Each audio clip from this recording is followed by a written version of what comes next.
Hello. Hello again. We got here quickly. We did. Did you shorten it? Hey?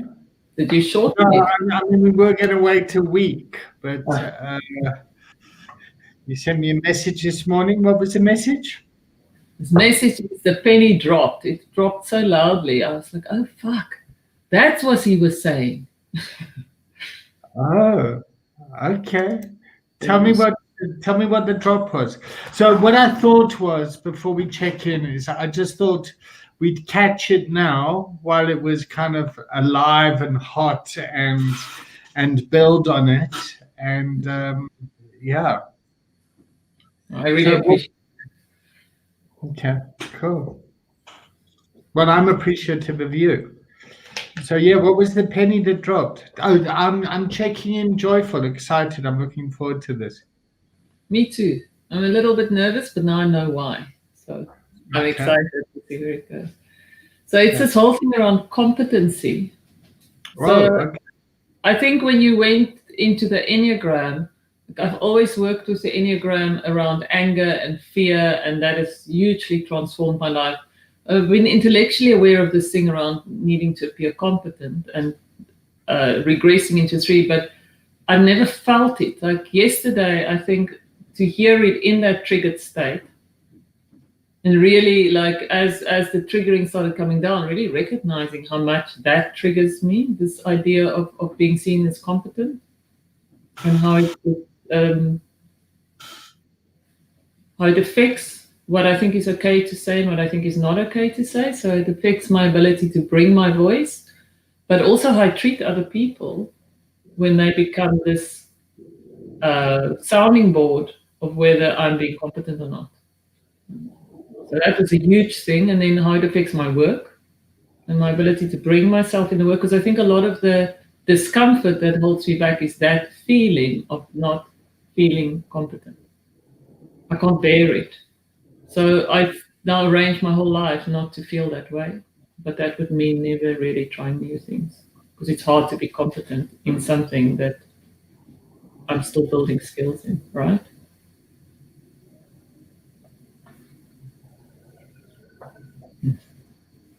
And then even just this piece around the financial thing, which I still think is a really important piece, but that's also like the Enneagram thing. It's the thing of the six always wanting to stand up for what they see as the underdog against authority. So that was also interesting, like the kind of a added reflection. Hmm. Can you still hear me? I can. Oh, good. All right. So what have you learned? What has been the now this penny's dropped for you? What next? I think Where? I've learned to recognize a very important trigger that I was unaware of. So I'm able to name it, and if I name it, I can work with it.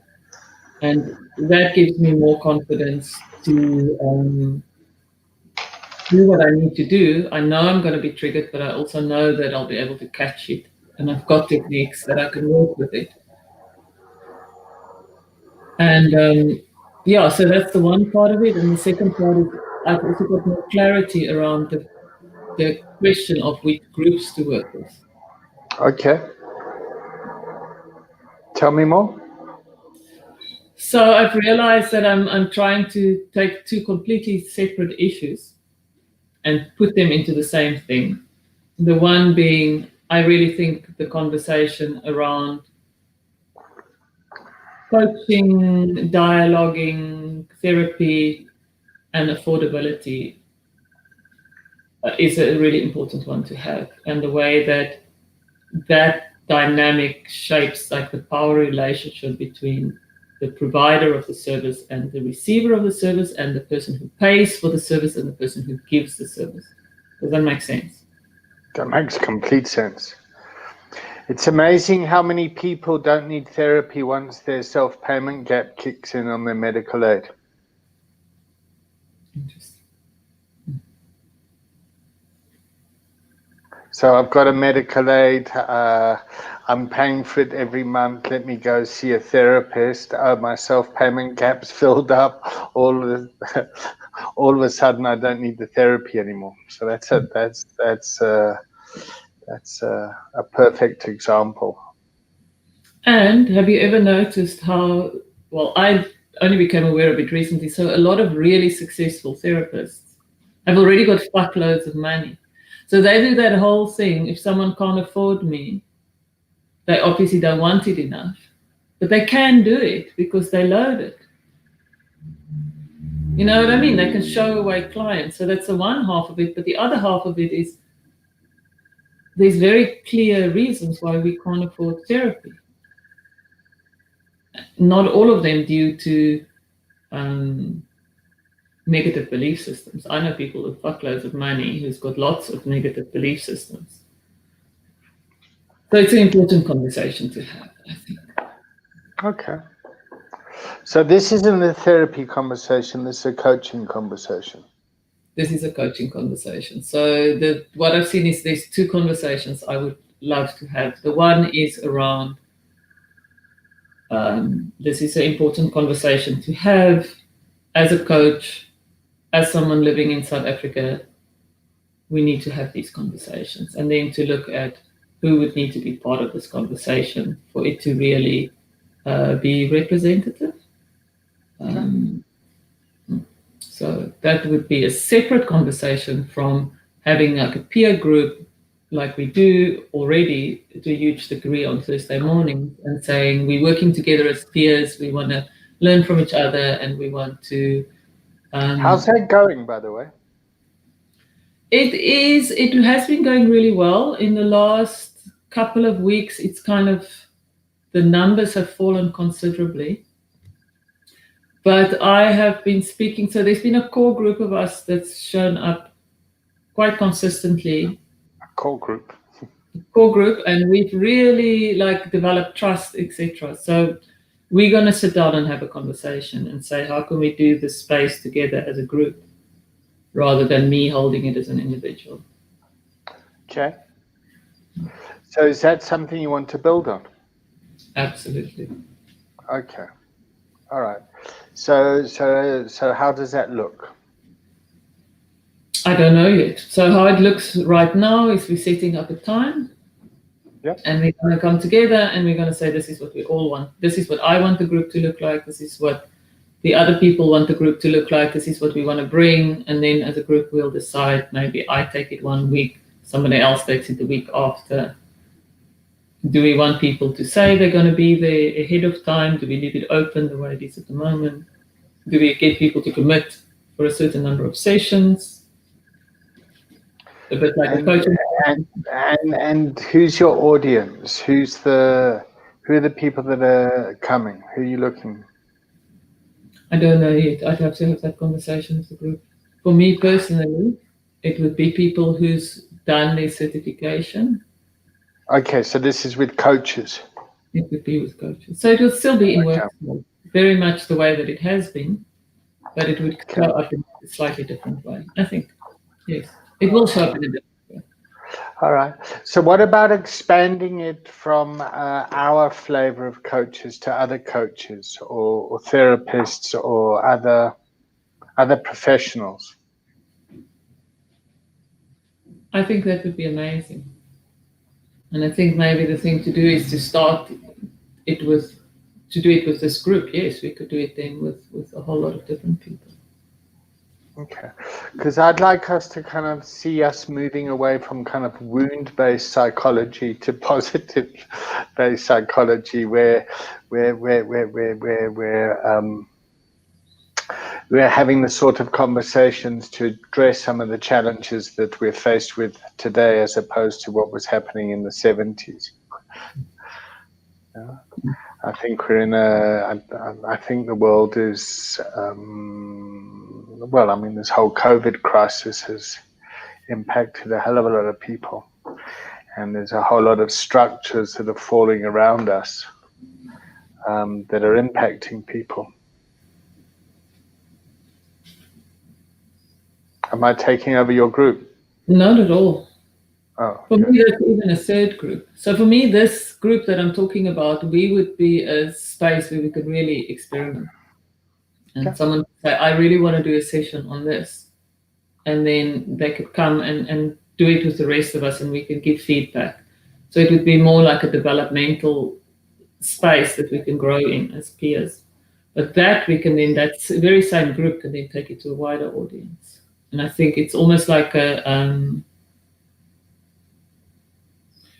it would be a different take on the care for the caregiver.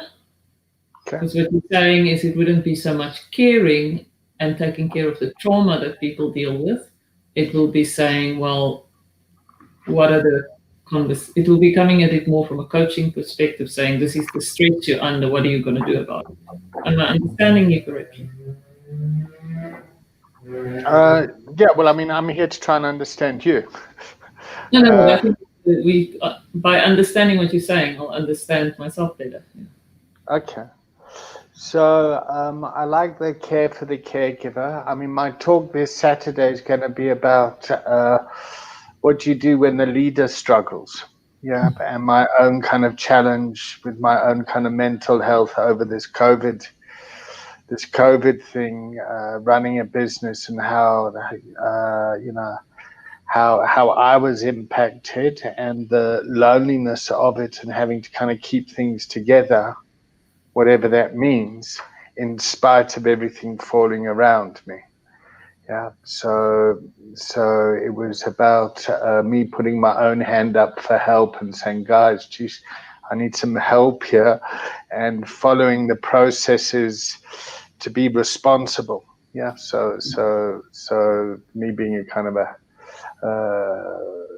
kind of just saying, listen, I haven't got it in me at the moment. I need to look after me first. And I mean, that's what I've spent the past 2 months doing, is getting my own head back on track, and I guess kind of practicing what I preach, noticing when I'm triggered, what's traumatizing me, regulating myself, bringing myself back online, acting with a sober mind, you know, yeah, taking responsibility for the things in my life, as opposed to kind of putting on a front that everything's okay. Like, actually, guys, I'm struggling here. I'm incompetent right now.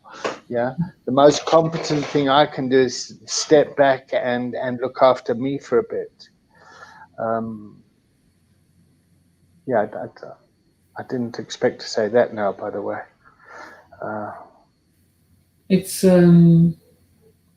powerful for me because first of all, it's exactly where I reached this morning after our conversation last night. It's like when I'm constantly, and it's not exactly what you're saying, but there's something around being able to take a step back and saying, I'm doing this to appear competent, but like, what about me? What about my relationships? What about, I just suddenly thought, who would I be without that thought? I thought, fuck, I'd actually wouldn't have to put this show all the time. I wouldn't be focusing on this completely abstract thing when I don't even know what other people want from me. Plus, it's like a never-ending race because as soon as I get positive feedback, I'm like, oh fuck, now I've got to live up to that. It's exhausting. So there's definitely something very real and alive for me in taking that step back. And then also that courageous step of then making it public, asking for help, but also then like saying, this is how I am taking accountability. Yeah. I think what I'm trying to say is I'm really seeing a resonance in what we're talking about.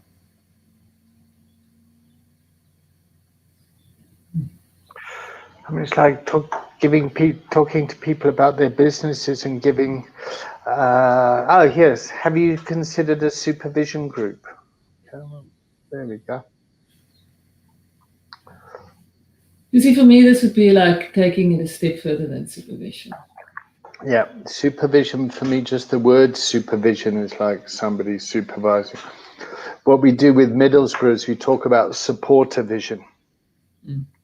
And supporter vision's about people with lived experience who come and share their lived experience and their challenges while fulfilling their professional role. So for me, it's when I talk to someone about kind of marriage issues or finance issues, and my own relationships are in tatters or my own finances are in tatters, I often feel kind of out of integrity because I'm not kind of sorting it out because I mean, I guess it's like the wealthy therapist. Exactly.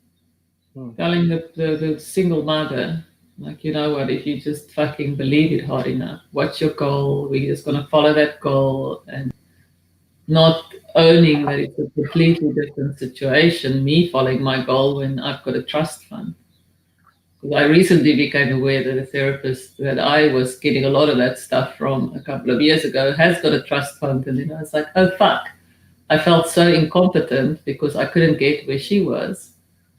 But like, we didn't start off. So I could get sidetracked into that conversation. So I'm going to bring it back to what we're speaking about. I love the idea of supporter vision.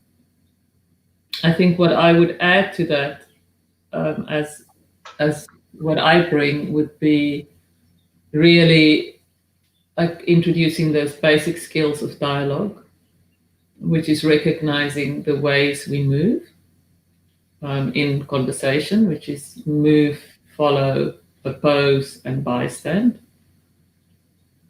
And then as a group, really starting to recognize which is our default style that we go into when we're triggered, when we're in conversation with one another. For Say example, that again. Move, follow, oppose, bystand. bystand. So bystand is my like gift in a way. So I can step out of a group and I can. So bystand would be observing the dynamics in the room. It would be the magician in the 4 archetypes. But when I'm triggered, I don't move from that. So I wouldn't bring it to the group's awareness. I'll just sit with it. And the more triggered I become, the more critical I'll become in my bystanding as well. So it would be a question of being able to start naming that and naming the triggers around it as a group, so that one can do a supporter vision in a way that's generative. Does that make sense? Yeah, I'd like it to make more sense. So just keep unpacking it. I mean, I'm looking for something to kind of, Okay. So I guess, move. You know, yeah. So hold your move for a second, and I'll move. So I sat in one of that 5-day intensive that you had up here in Cape Town, I think last year.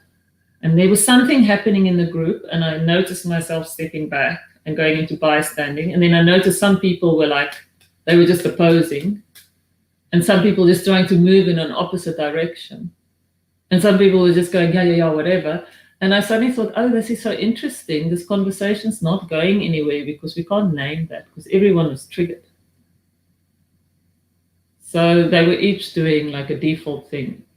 And then I thought, wow, if we could recognize the triggers, recognize what happens, and consciously choose not to do it, where would this conversation go? For example? What were you talking about on the 5-day? I think it was there was a conversation where you did the that little family constellation thing, and then I'm not going to name names because I think it's quite confidential. But somebody said something straight afterwards, and there was there was a huge pushback against that. And then for the rest of the day, the training kind of went south in a way that people were so stirred up. Can't you remember it? It's not. Well, I mean, we do it all the time, but the triggers are kind of race, gender, sexual abuse, education, class, wealth, all those type of things. So I mean the whole purpose on the training is to notice what comes up in you and what all the unsaid what all the unsaid conversations are that appear in a room without anyone saying anything. Exactly. Yeah. So with that, my theory is that in that case, if people are triggered, they're going to go into their default style. So in that moment, that conversation might not be as generative as it could be if everyone could take a breath and say, okay, I'm triggered. This is what I do when I'm triggered. Can I stay in this triggered state and not move if move is my default style? Can I just see what happens? If I'm a follower, can I move? So that's what I'm talking about. And that's what the challenge is all the time, is working with people in the environment where you can bring up the trigger, make people aware of it, and not to react to it, but to learn how to respond to it in a different way. Exactly. Which is incredibly taxing, because the whole container can pop. And whether you're working with an individual one-on-one, whether you're working with a family, whether you're working with a team, whether you're working with an organization, whether you're working with a country, it's these things lurk in the field, waiting to pounce. I mean, my one's stupidity. Somebody calls me stupid or says I'm not good enough or I'm not educated enough. Yeah. I've also got the white guilt thing going, oh, you're such a racist. What? I know, not me. That's the, my homophobia button can be pushed, and it's about kind of recognizing it and owning it and being able to navigate around it. But there's nothing worse when it kind of comes into the room and nobody talks about it. We all know it's there, and then you can see all the different roles that come up. So for me, I'm the joker. So I'll always try and defuse the situation by cracking jokes. And by cracking jokes, then people think that I'm not serious. So then I become misunderstood because people think, oh, David never takes anything serious. He just jokes all the time. But it's my defense mechanism because I'm deeply anxious. And I was out with someone last night and they said, yeah, David, you're just like me. You're an extrovert. And I said, I'm not an extrovert. I'm a complete introvert. It's just when I'm in anxious situations I act up like that because it's my way of coping. Sorry, I don't mean to make it all about me. No, but what you're saying is in a way we're having a wonderful coaching conversation. This is exactly of course, yeah. So what comes up for me while you're speaking is, imagine now there's a group of people who's gained some competency in naming, oh, this is what happens. I feel anxious. I come up as the joker, which for me would either be a pose or a move, depending on how you do it. It would either be trying to move the conversation in a new direction, or you would be opposing something someone's saying by making a joke about it. But now you feel you know that everyone in that group is aware of it, but they're also aware of what they do. So it doesn't just become about David. David's holding the group. David's got to keep it together. We can all criticize David or follow David or whatever do with David. David's somehow the one that has to make it all work because we pay David to do this thing for us. Instead, it's a group of us together where I say, oh, that's interesting. David's gone into move, but I'm like triggered as hell. So now I'm going into bystanding. I'm not saying a word. I'm sitting here going, oh, it's interesting when David does that, that person does that, and that person does that. And oh, this is all very fascinating, but I don't have the courage to speak up. So the group is not learning from me. Or someone might be following. So then I could say, okay, David, I've noticed you doing this thing. I'm wondering if anyone else is noticing it. And then someone might decide to follow me and say, oh, I'm seeing that as well. Or someone might want to oppose me and say, no, I don't think that's true. But then that person could check in and say, am I opposing her because I'm triggered and I want things to go back to being nice? Or am I opposing her because I actually know that there is something? Do you know what I'm saying? Then I know exactly what you're saying. I love what you're saying. I mean, that's been my personal work in leadership, is to manage that joker in me, to manage the trickster, to kind of really kind of swallow it and to keep quiet, and to whenever it's wanting to. So I've had to kind of keep my jack in a box.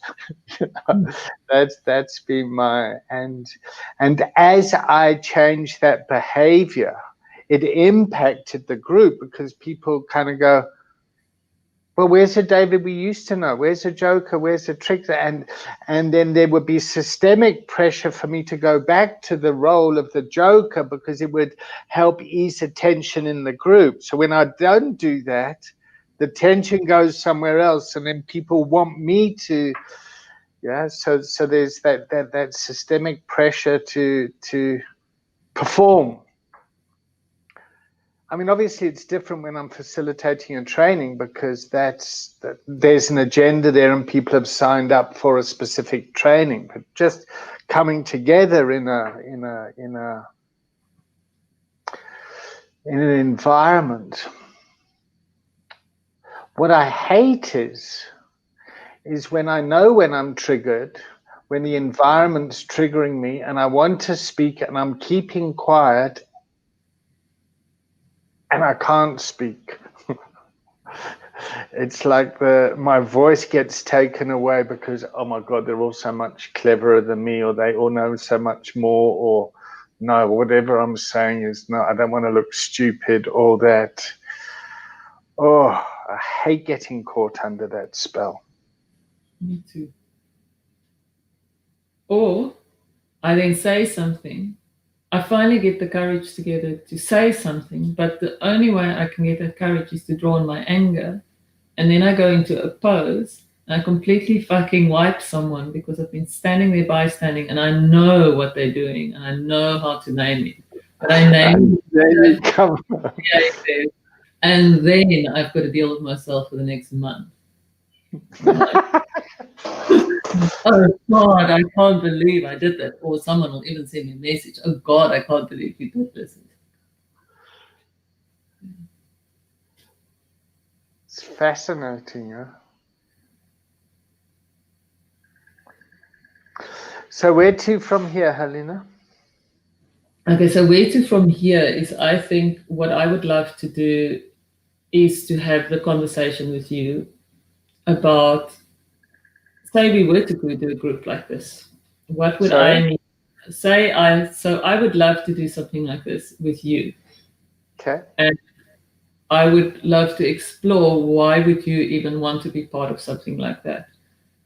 If you are not able to be part of something like that, even say, well, how can you support me in getting something together? So I'm fully behind you in this.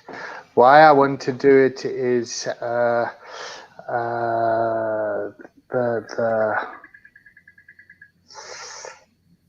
hello, Taryn. I just remembered I must call you. People underestimate the wrath of a trigger. That's true. So I like doing this. It appeals to me, getting noticed and seen, I guess. I like to think that I'm kind of shaking things up in a way. I'd like to stream it like this. So it's live and it's raw and it's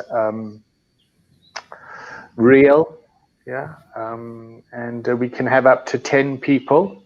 So we could invite 10 people to this, and then people could comment on the side if they wanted to. If you're all right with that, you'd have to be the lead facilitator here, whatever that meant. Yeah.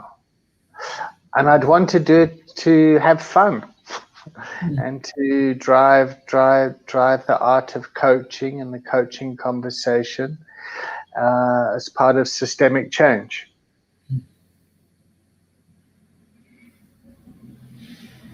I like that. And my competency boost is going like this. Look, what can I do? What can I do? I think we can do it. I think that it would just have we would just need one or two conversations around pragmatics, being like how would I would need to put some thinking into how would I bring the theory in so people understand what move, follow, and oppose means. So we can have the conversation. And the other question would be, who would we invite? Well, let's put an invite out there and see who wants to come. So just tell us the theory quickly.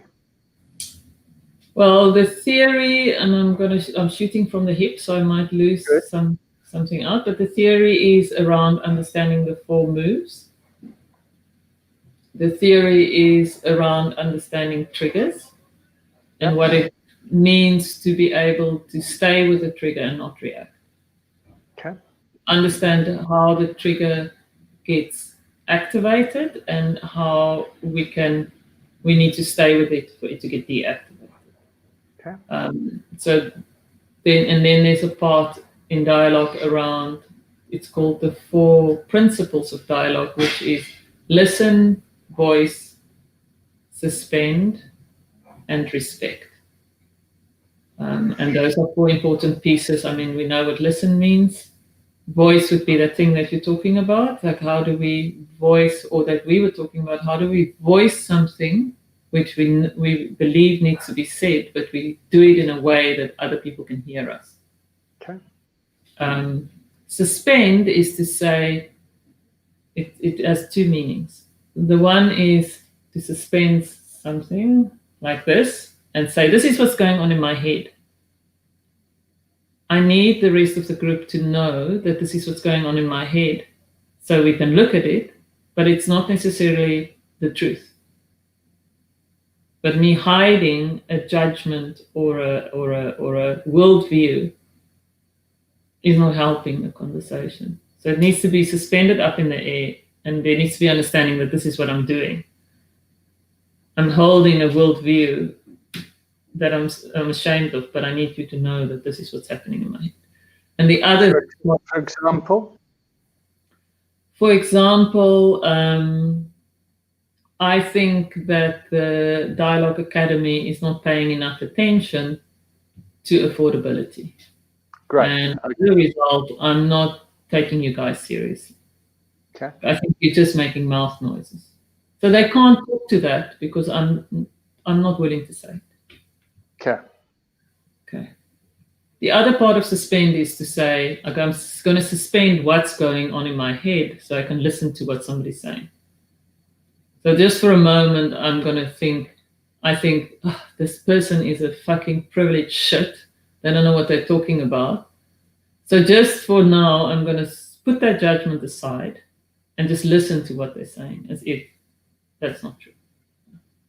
And that would be respect. So respect is this idea that I can have an opinion and you can have an opinion and they can coexist.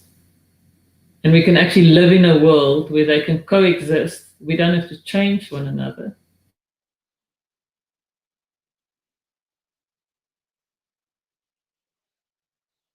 Have you frozen? Sorry, I lost you there for a second. Yeah, so you can respect an opinion, you can allow it to exist, but you don't have to agree with it. You can say, I don't agree with you, but I can respect your opinion, it's valid for you. And you really mean it. You're not just saying it because you don't want to suspend that you think that the other person's actually speaking bullshit. So you have to suspend in order to get to respect. So for me, those are the 3 main things. And then there's an add-on, which is either bringing the 4 archetypes into it. So that would be a deepening of the work where you're saying, as an archetype, move would be the sovereign, oppose would be the warrior, follow would be the lover, and bystand would be the magician. And then deepening the kind of archetypal understanding about the way we move in default. So that would be your negative archetype, and the way you can show up in a new way, that would be your positive archetype. So for me to move, I really have to become sovereign rather than warrior. So for me, that's about being able to respond from a place of leadership, taking charge. Yeah. So my default is weakling. Yep. Where I sit and bystand and want to kind of please everyone, where actually I should often, guys, we're going this way. I've made a decision. Exactly. And I'm making it as a king.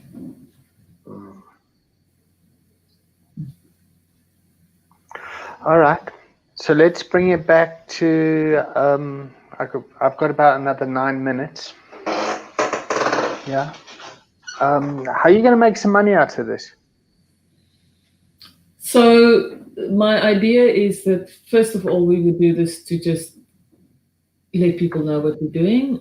The way I see us making money out of it is that eventually it can be something that people would pay to be part of or to watch. And that would really depend on the core. For me, it would be similar. There would be a core group which would start with this. And there would be some decisions we would need to take as a group, but there would be something about people can view it, people can partake in it. I could train people, you can train people. So this could be something that becomes a module in its own that people can learn to do. And my big thing is that I'd love to eventually have this simple enough so that people could take us to their own communities. They could do their own training. So there would be some money in training people up to do this as well. Because I think it's very valuable. I think it's really needed as well. And some people can play, some people can do something else. I mean, in all the work that I do, whether it's one-on-one, family, corporate, team, community, whatever, the unsaid stuff always plays out and holds the organization back, or the team back, or the family back, or the individual back. Now, there's always something that holds that person back from moving towards a solution. So I'm all about, a culture of recovery, which is about creating the solution, moving away from the problem, and that the problem is expensive. And that and that's where the return on the investment is being able to come up with solutions for big problems that are costing us hugely, but for people to do the emotional work to get through the problem,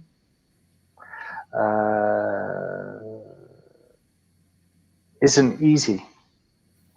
So like how do you develop emotional intelligence? You teach people how to feel their feelings. And people don't want to feel their feelings. I think, and this is, you've only got 9 minutes, so let's look at it in our next session. So I was going to touch on it. I think we don't want to feel our feelings often because we don't fucking know how to, and that sense of incompetence for myself. When someone says, just let your body tell you, and I'm like, God, I fucking don't know what my body's saying, is huge. And I think all these embodiment conferences are not always aware how hard it can be for someone who's been out of their body their whole lives to now suddenly have to fucking have a conversation with someone they don't even know. Well, I get so resentful at all this embodiment conferences and all that for two reasons. One, I think that I'm not being seen and I'm being looked over. I'm being left out. I'm not part of the in crowd.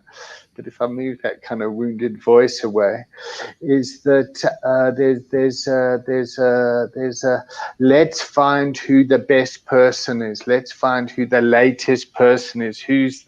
And let's all follow that person. So people then start, oh, have you done this so-and-so's work? Have you done so-and-so? As opposed to, or do I need to do myself?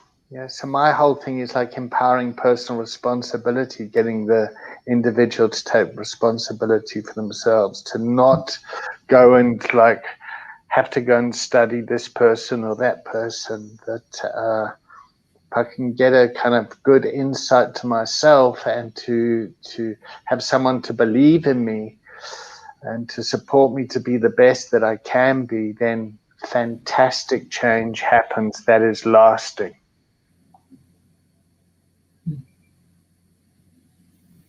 And see, that is what I think the possibility of these small groups of people who can hold that container in whatever way is possible, and they've got the skills. And if they decide they want to go do support groups, they want to build on their local NA and have something that's a bit more robust and where people can start talking in a new way and recognizing how they talk, then they can go off and do that. If they want to charge someone R5 to come, or R50 or 5,000 Rand, it depends who's coming and what people can afford. But it's to have something, exactly what you're saying, where you could build a community of support where you can do that. You can say, this is me, this is how I show up, and I need to show up differently, and I need support in that. Taryn, are you going to join us for the conversation when we do this? Just type yes in the chat. Heart and Soul Network needs a tiered system, in my opinion. And maybe Mark will come along, and I'm sure Gwen will come along. Here's Gwen's comment. I don't think people expect or trust any coach who's not battling with their own issues and who occasionally succumbs to them. I certainly wouldn't trust anyone who never cried and wore latex gloves in a conversation. I wouldn't trust someone who wears latex gloves also. Well, in case you lot haven't noticed, most people in the world are wearing latex. Yep. Okay. Cool. So Taryn's in. Okay. Let's see. Can you make friends with Taryn there from your browser or something there, Helena? And I'm still in the live stream thingy, so I'll have to go into Facebook, but I can do it as soon as we finish with this conversation. Yes. Great. Cool. All right. Okay, Helena, let's start to check out. Oh, there's Dylan and Sandra. Yeah, cool. Yasmin. Oh, that'd all be great for this conversation. Okay. So, Helena, well done for allowing the penny to drop. Thank you for yes, let's be friends. There you go. She's and there's Dylan saying hi. Yeah. Yeah, and thank you for leading this and putting yourself out there and just kind of seeing how this is unfolding and emerging. What else do you need from me until next week? I need you to hear my thank you. I really needed this conversation. I needed to have yesterday's conversation. It's very valuable for me. So I really want that to land. It means a lot. I think what would be great is if I could check in with you maybe by email to say, these are the people I'm thinking of. These are the people that I know you know that I would love to have part of the conversation. And then we can carry on talking about it. Okay. So Mark would like to come. So Helena, just go for it. Just bring whoever. You can have. I think we can have 10 people in this area. So invite 8, and then there's us 2. Okay. Yeah. And I'll stand on the side with the fire hydrant. No. Sometimes you'll stand in fire, sometimes you'll move, sometimes you'll great. So I'm gonna also, there's a few people that I think would be great, that I don't know as you do, but we can check in by email. All right. Thank you, David. It's my pleasure. I check out feeling a little bit anxious and edgy, but yeah, I enjoyed this. How are you checking out? Touch on the anxious and edgy, anything I did? or just other stuff? Well, I also think, drinking 2 grande cappuccinos during this. But it is. I mean, putting myself out there in this kind of environment is always a bit edgy. It's like it's live, it's raw, it's it's showing up, it's making yourself open to criticism. People have opinions, and